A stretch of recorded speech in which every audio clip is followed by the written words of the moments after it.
दोस्तों नमस्कार। मीन राशि वाले मेरे मित्रों, आपके घर में कोई ना कोई हर वक्त बीमार बना रहता है। बीमारियों का कारण क्या है आपको समझ में नहीं आता है। जब कारण ही समझ में नहीं आएगा तो आप उसका निवारण कैसे करेंगे, क्योंकि कारण के बिना निवारण संभव ही नहीं है। जब तक बीमारी पता न चले इलाज कैसे शुरू होगा। तो दोस्तों आज के इस वीडियो में हम आपको इसी विषय पर गहराई से ज्ञान देने जा रहे हैं और आज का यह वीडियो ज्योतिष और वास्तुशास्त्र पर आधारित है। जी हाँ दोस्तों, हमारे जीवन में दोनों ही बराबर से चलते हैं, चाहे अध्यात्म हो, ज्योतिष हो या फिर वास्तुशास्त्र हो।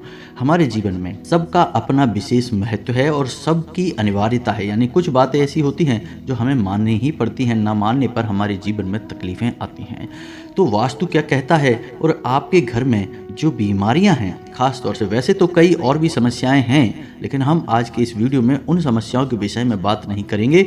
आज हम बात करेंगे कि आपके घर में क्या ऐसी समस्या है जिसकी वजह से बीमारियों का वास हो गया है।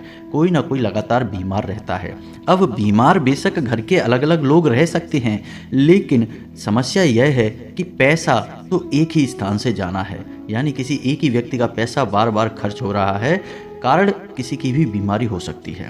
तो इसके मुख्य कारण क्या हैं दोस्तों, हम आपको बता दें कि जब भी बीमारी की बात आती है तो हमारे घरों में अक्सर महिलाएं अधिक इस समस्या से पीड़ित रहती हैं, यानी कि बीमार रहती हैं। इसका मुख्य कारण क्या है दोस्तों?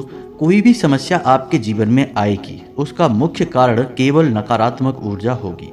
अब नकारात्मक ऊर्जा क्यों आपको तकलीफ देती है? क्योंकि नकारात्मक ऊर्जा का भोजन ही आपकी तकलीफें हैं। आप जब परेशान होंगे तो आपके मन से जो बातें निकलेंगी, जो ऊर्जाएं निकलेंगी, वही ऊर्जा उस नकारात्मक ऊर्जा का भोजन है। तो वह अपना सहज कार्य कर रही है। जी हाँ दोस्तों, जैसे दरिद्रता का वास यदि आपके घर में हो गया तो फिर आप रोएंगे, तकलीफ में आएंगे, परेशान होंगे, भगवान को कोसेंगे, किसी न किसी को उल्टा सीधा बोलेंगे और इस सब से दरिद्रता तृप्त होती है, खुश होती है। जी हाँ दोस्तों, तो फिर वह आपके घर से क्यों जाएगी? यदि इसी के स्थान पर आप अपने घर का माहौल बदल दें और सब कुछ सकारात्मक कर दें तो दरिद्रता को आपके घर से जाना ही पड़ेगा, क्योंकि उसे भोजन नहीं मिलेगा और वह कब तक बिना खाए पिए आपके घर में रहेगी। और यदि दरिद्रता जाएगी तो माता लक्ष्मी आएंगी। इसी प्रकार यदि नकारात्मकता आपके घर से जाएगी तो सकारात्मक ऊर्जा आपके घर में आ जाएगी अपने आप, बिना किसी प्रयास के। तो आपको यह समझना बहुत आवश्यक है। तो आज के इस वीडियो में हम विशेष तौर पर बीमारियों के विषय में बात करने जा रहे हैं, क्योंकि कई जातक हमसे इस प्रकार के प्रश्न पूछते रहते हैं कि गुरुजी, घर में हमेशा कोई ना कोई बीमार बना रहता है, खास तौर से महिलाएं जो लगातार बीमार बनी रहती हैं। किसी किसी घर में स्थिति तो ऐसी है कि कोई एक विशेष महिला है जो लगातार पीड़ित है, परेशान है और बीमारी का पता नहीं चल रहा है कि क्या बीमारी है। तो इस सब का क्या कारण है और निवारण क्या है, तो इसी विषय पर आज का यह वीडियो होने जा रहा है। हो सकता है दोस्तों वीडियो थोड़ा सा लंबा हो जाए, लेकिन हम आपसे निवेदन करेंगे कि आप ज्ञान हासिल करने की वजह से अपने थोड़े से समय को यहाँ दान कर दें, बदले में आपको बहुत विशेष ज्ञान हासिल होगा। हम इधर उधर की कोई भी बातें नहीं करते हैं, लेकिन किसी भी बात को गहराई से समझाने में थोड़ा सा समय तो लग ही जाता है। तो आपको धैर्य के साथ हमारी वीडियो को पूरा देखना चाहिए। वीडियो के अंत तक आपको निश्चित तौर पर कुछ ना कुछ सीखने को मिलेगा, नया ज्ञान हासिल होगा, इस बात की हम आपको गारंटी देते हैं। बिल्कुल भी आपको यह एहसास नहीं होगा कि आपका समय खराब हो गया। तो चलिए वीडियो की शुरुआत करते हैं और आपको बताते हैं कि बीमारियों का मुख्य कारण क्या है, कौन से दोष हैं, कौन सी कमियां हैं जिनकी वजह से आपके घर में बीमारी का वास हो जाता है। तो वीडियो की शुरुआत करें इससे पहले आपसे एक निवेदन है कि कमेंट में पूरे भक्ति भाव के साथ जय माँ भद्रकाली रक्षा करो अवश्य लिखें, क्योंकि माता की शरण में आप जाएंगे तो आपकी रक्षा करना माता की जिम्मेदारी हो जाएगी। और आप जितने भक्ति भाव के साथ कमेंट में यह लिखेंगे, आपकी रक्षा उतनी ही तत्परता से माता करेंगे। माता बड़ी दयालु हैं। तो चलिए वीडियो की शुरुआत करते हैं। अब आपको बताते हैं कि महिलाएं ही खास तौर से घर में बीमार क्यों रहती हैं। वैसे तो कोई भी इंसान बीमार लगातार रह सकता है, लेकिन इसके पीछे का कारण क्या है? तो अब आप समझिए कि शास्त्रों में वर्णित है कि जब भी आपके घर में कोई नकारात्मक ऊर्जा प्रवेश करेगी तो सबसे पहले आपके घर की तुलसी सूखने लगेगी। जी हाँ दोस्तों, अब इसके पीछे का कारण क्या है? क्योंकि तुलसी जो है वह बहुत ही पवित्र पौधा है। उसका आध्यात्मिक महत्व बहुत अधिक होता है। जिस घर में तुलसी हरी भरी होती है उस घर में कष्ट कभी आ नहीं सकते हैं, परेशानियां कभी आ नहीं सकती हैं, और अगर आएंगी भी तो सिर्फ छू कर चली जाएंगी, विनाश या तांडव नहीं मचाएंगी। तो तुलसी तुरंत सूख जाएगी। अब इससे आपके घर की बीमारियों का क्या संबंध है? तो दोस्तों, महिलाएं अक्सर आपके घर में बीमार रहती हैं। बहुत सारे जातकों के घर में यह समस्या रहती है कि अक्सर महिलाएं बीमार रहती हैं। क्यों? जी हाँ दोस्तों, तो आपने मनुस्मृति का वह बहुत ही मशहूर श्लोक है, अवश्य सुना होगा, यत्र नार्यस्तु पूज्यन्ते रमन्ते तत्र देवता। यानी कि जहाँ नारियों का सम्मान होता है वहाँ देवताओं का वास होता है। कहने का मतलब यह है कि नारी यानी स्त्री हमारे घर में बहुत ही पवित्र और शुद्ध विभूति होती है। आप यहीं से अंदाजा लगाइए कि एक आदमी के लिए पूरा संसार महत्व रखता है, वह सबके लिए जीता है, सबके लिए कुछ ना कुछ करता है, सबके बारे में सोचता है। लेकिन एक महिला केवल और केवल अपने पति और बच्चों के लिए जीती है, उसे पूरे संसार से कोई मतलब नहीं है। वह अपना घर बार, अपने माँ बाप, अपने भाई बहन, संसार सब कुछ छोड़कर केवल अपने पति का हाथ पकड़कर उसके जीवन में आ जाती है और उसके जीवन को सुंदर बनाने का भरसक प्रयास करती है। याद रखिए कि जब भी आपके जीवन में कोई कष्ट आएगा, महिलाएं पहले मंदिर की ओर भागेंगी आपके कष्ट के निवारण के लिए। तमाम व्रत उपवास करेंगी, भगवान को मनाने की भरसक कोशिश करेंगी कि आपके जीवन से विपत्तियां दूर हो जाएं। तो यह सब बातें आपको बताने का हमारा मकसद यह है कि आप यह समझें कि घर की जो महिलाएं हैं वे बहुत पवित्र होती हैं। जैसे घर की तुलसी बहुत पवित्र पौधा होती है। आप कई और पौधे लगाते होंगे लेकिन तुलसी का पौधा कुछ खास है। वैसे घर के कई और अन्य सदस्य होते हैं लेकिन घर की महिलाएं कुछ खास हैं, पवित्र हैं, तो उनके ऊपर इन सब का बहुत बुरा असर पड़ता है। जब भी कोई नकारात्मक ऊर्जा आएगी वह महिलाओं को सबसे पहले प्रभावित करेगी, उनके शरीर में तमाम तरह के रोग और व्याधियां उत्पन्न करेगी। तो अब मुख्य विषय यहाँ पर यह उत्पन्न होता है कि नकारात्मक ऊर्जा घर में आती ही क्यों है। नकारात्मक ऊर्जा आपके घर में दो प्रकार से आ सकती है दोस्तों। कई बार तो यह नकारात्मक ऊर्जा आप स्वयं ही अपने घर में आमंत्रित कर लेते हैं। जी हाँ दोस्तों, आपके कुछ क्रियाकलाप ऐसे होते हैं जिससे नकारात्मक ऊर्जाएं या यूं कहें कि भूत प्रेत आपके घर की ओर आकर्षित हो जाते हैं। कई बार यह दूसरों के द्वारा किया कराया होता है। हम इस विषय पर कभी बाद में बात करेंगे, लेकिन फिलहाल हम आपको बताएं कि आपके घर की ओर नकारात्मक ऊर्जाएं आकर्षित क्यों होती हैं, आपके घर में परेशानियां क्यों आती हैं। इसके कई कारण होते हैं दोस्तों, छोटे छोटे कई कारण हैं। हम आपको सभी कारणों के बारे में धीरे धीरे विस्तार से बताने जा रहे हैं। लेकिन इससे पहले आपको दो बातों का ख्याल रखना है। आपके घर में कोई भी प्रवेश कर रहा है, क्यों प्रवेश कर रहा है? कभी आपके मन में यह प्रश्न आया? क्योंकि आपके घर के रक्षक, आपके घर की निगरानी करने वाले घर में मौजूद ही नहीं हैं, इसलिए कोई भी आपके घर में चला आता है, तांडव मचा के चला जाता है। तो आप समझिए कि कौन है आपके घर के रक्षक। तो आपके घर के पहले रक्षक हैं आपके पितृ, आपके पूर्वज। जी हाँ दोस्तों, दूसरे रक्षक हैं आपकी कुल देवी या कुल देवता। आपके पितृ कभी नहीं चाहेंगे कि आप दुखी रहें, आप परेशान रहें, लेकिन आपने अपने पितरों को कभी भोजन ही नहीं कराया है, नित्य भोजन नहीं कराया है। अब एक तो होता है पितृपक्ष, जो 15 दिन का एक पखवाड़ा है, आप उसमें तो खूब करा देते हैं, लेकिन बाद में वर्ष भर क्या होता है? क्या वर्ष भर पितृ को आपने भोजन कराया? कुछ भी उन्हें खाने पीने को दिया? क्या मन में कभी भाव भी आया? नहीं। इससे होता यह है कि एक बार तो तृप्ति हुई, लेकिन उसके बाद आपके पितृ भूखे प्यासे बैठे हैं, शक्तिहीन हैं, आपके घर में नकारात्मक ऊर्जाओं को प्रवेश करते देख रहे हैं, लेकिन कुछ कर नहीं पा रहे क्योंकि शक्ति ही नहीं है। तो हम आपको बताएंगे कि आप कैसे नित्य उनकी सेवा में कुछ न कुछ अर्पित कर सकते हैं। जी हाँ दोस्तों, याद रखिए कि आपके पितृ जब तक आपके संसार में शामिल थे यानी जीवित थे, तब तक वे आपके लिए दादाजी, दादी जी या फिर आपके रिश्तेदार थे, लेकिन जैसे ही वे इस लोक को छोड़कर गए, पितृ देवता बन गए। जी हाँ दोस्तों, यानी उनके अंदर शक्तियाँ बहुत हैं, लेकिन उनके अंदर एक कमी है, और वह कमी यह है कि उनकी शक्ति का संचार आपके माध्यम से होगा। आप यदि कुछ करेंगे तो उन्हें शक्ति मिलेगी, अन्यथा नहीं मिलेगी। आपको इसका ख्याल रखना है। दूसरा, आपकी कुल देवी या कुल देवता। आप खुद सोचकर बताइए, आपको पता है कि आपकी कुल देवी कौन है, कुल देवता कौन है? जहाँ तक हमारा ख्याल है आपका जवाब ना ही होगा। जी हाँ दोस्तों, और यदि आपको पता भी है तो आप रोज अपने कुल देवी या देवता को कैसे याद करते हैं? क्या उनकी पूजा करते हैं? क्या उनका नित्य भोग लगाते हैं? उनके नाम से दीपक जलाते हैं? जवाब ना ही होगा दोस्तों, क्योंकि अक्सर क्योंकि आजकल की भागदौड़ भरी जिंदगी में लोगों को इन सब बातों के बारे में सोचने का समय ही नहीं है। इसीलिए आप देखेंगे कि लोगों की समस्याओं का भी अब कोई अंत नहीं है। जिनके पास धन दौलत है वे भी दुखी हैं, जिनके पास नहीं है वो भी दुखी हैं।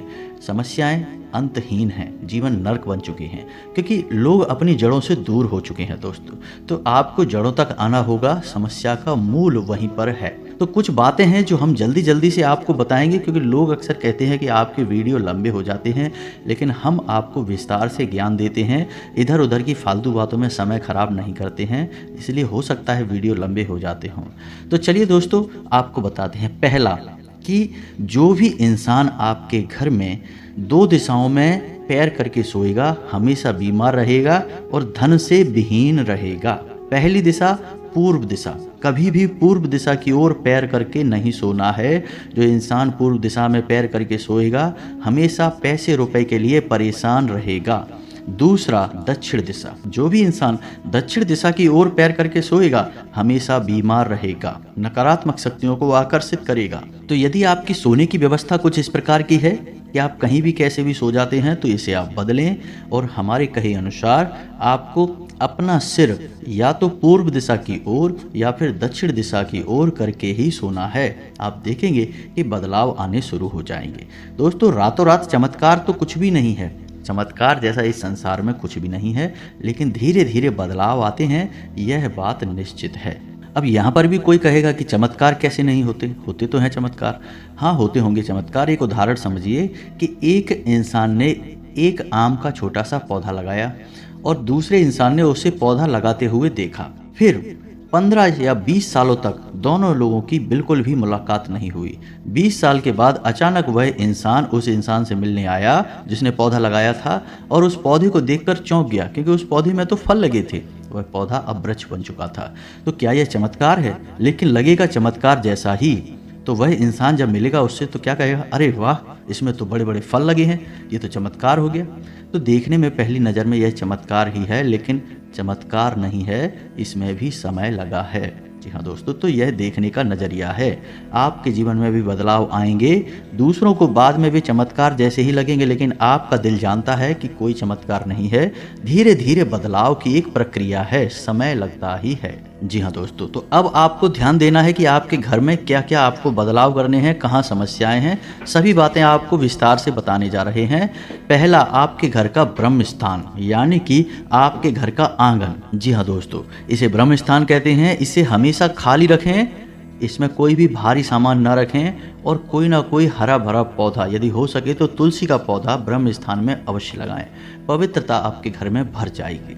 दूसरा कि आपके घर का जो मुख्य दरवाजा है, रात्रि के समय वहां हमेशा एक बल्ब अवश्य जलाकर रखें, अंधेरा कभी होने ना दें, किसी कीमत पे ना होने दें। तीसरा कि रात्रि के समय जब आपके घर में सभी सो जाते हैं तो सारे घर की लाइटें बंद नहीं होनी चाहिए, कम से कम 1 या 2 बल्ब तो हमेशा जलते रहने चाहिए और कोशिश करें कि एक हरे रंग का बल्ब हमेशा 24 घंटे आपके घर में जलते रहना चाहिए। आप अपने घर की टॉयलेट में एक हरे रंग का बल्ब लगा लें, उससे आपके घर की टॉयलेट की नकारात्मकता वहीं के वहीं समाप्त हो जाएगी।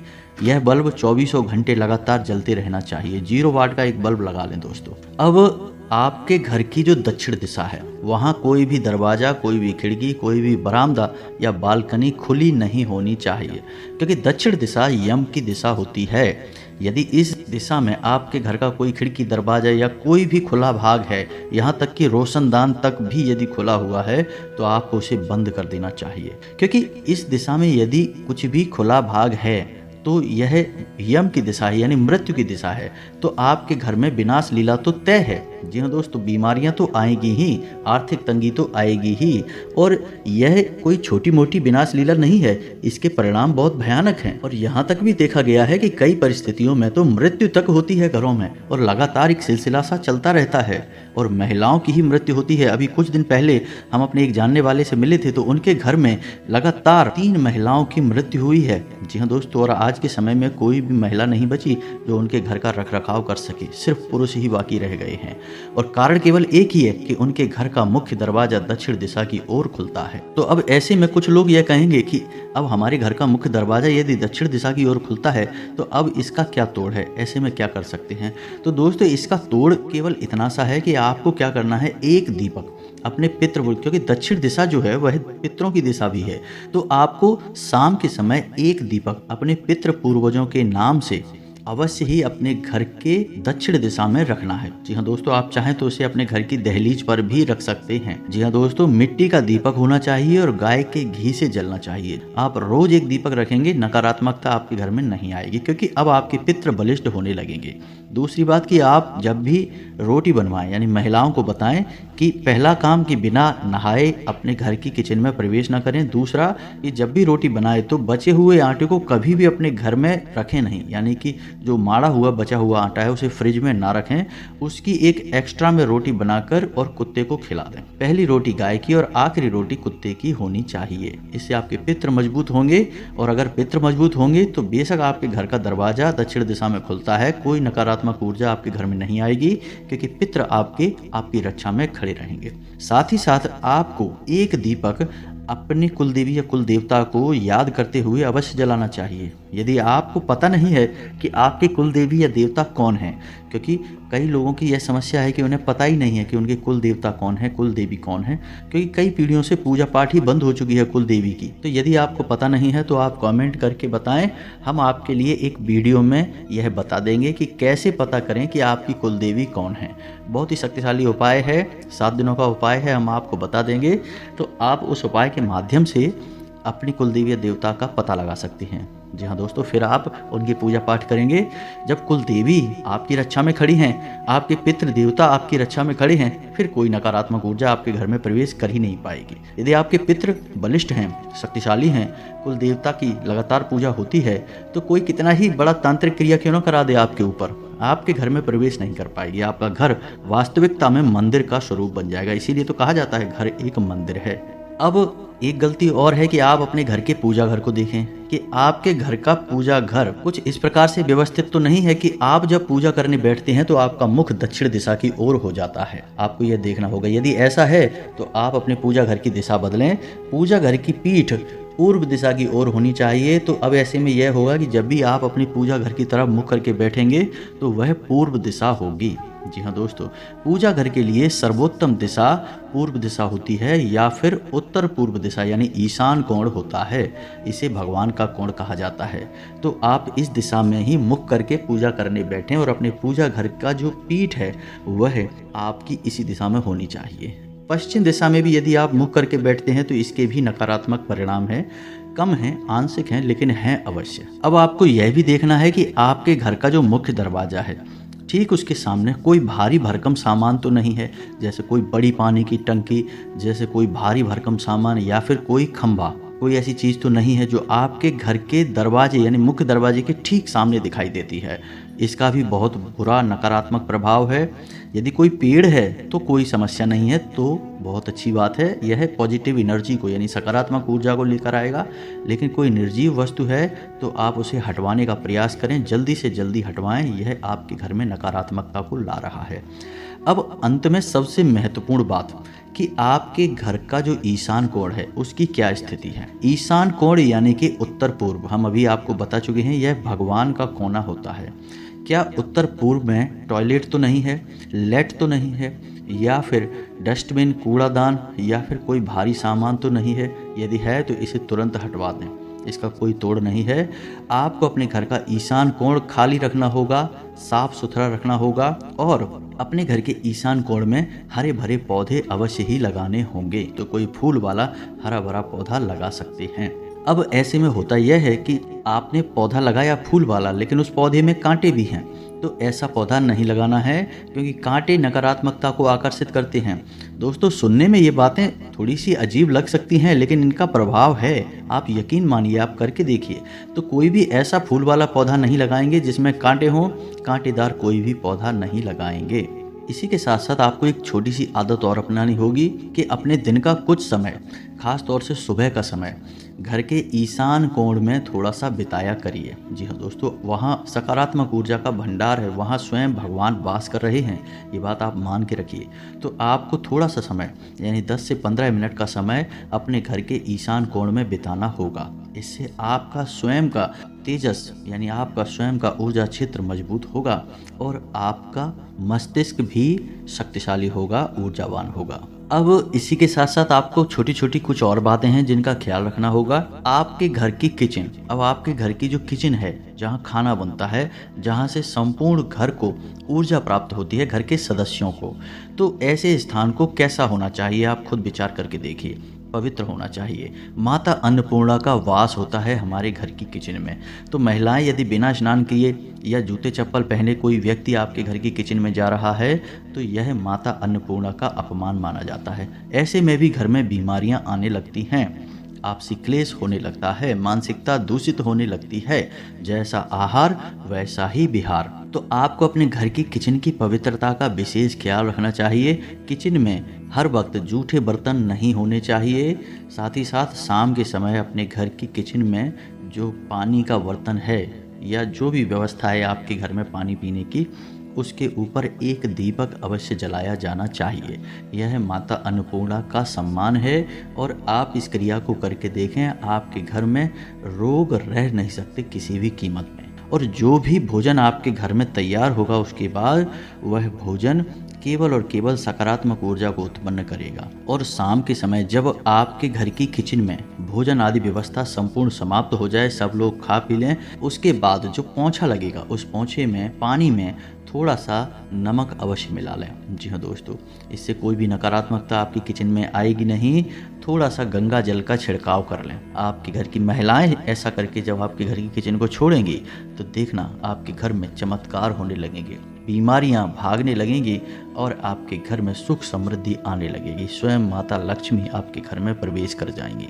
छोटे छोटे कई उपाय हैं जो हमने आपको बता दिए हैं। आपको सारे उपाय धीरे धीरे अपने जीवन में अपनाने हैं, लेकिन इन सबसे महत्वपूर्ण आपको हम 2 बातें बता चुके हैं कि आपके कुल देवता और आपके पितृ देवता दोनों की स्थिति क्या है, यह आपको पता होनी चाहिए। यह आपकी जिम्मेदारी है, आपका दायित्व है। तो आपको इनका सम्मान करना है, इनका विधिवत पूजन पठन करना है, तभी आपके कुल का उद्धार संभव है दोस्तों। तो इसी के साथ साथ आज की इस वीडियो को विराम देते हैं। आपके मन में यदि कोई प्रश्न है या किसी विशेष विषय पर आपको वीडियो चाहिए, आप कमेंट करें, हम आपको वीडियो बनाकर दे देंगे। इसी के साथ साथ आज की इस वीडियो को विराम देते हैं। कमेंट में पूरे भक्ति भाव के साथ जय माँ भद्रकाली रक्षा करो अवश्य लिखें। माता सीधा आपको आशीर्वाद देंगी, प्रेम देंगी, आपकी रक्षा करेंगी, आपके जीवन को सुख समृद्धि से भर देंगी। मिलते हैं अगले ज्ञानवर्धक वीडियो में, तब तक के लिए धन्यवाद। जय माता की।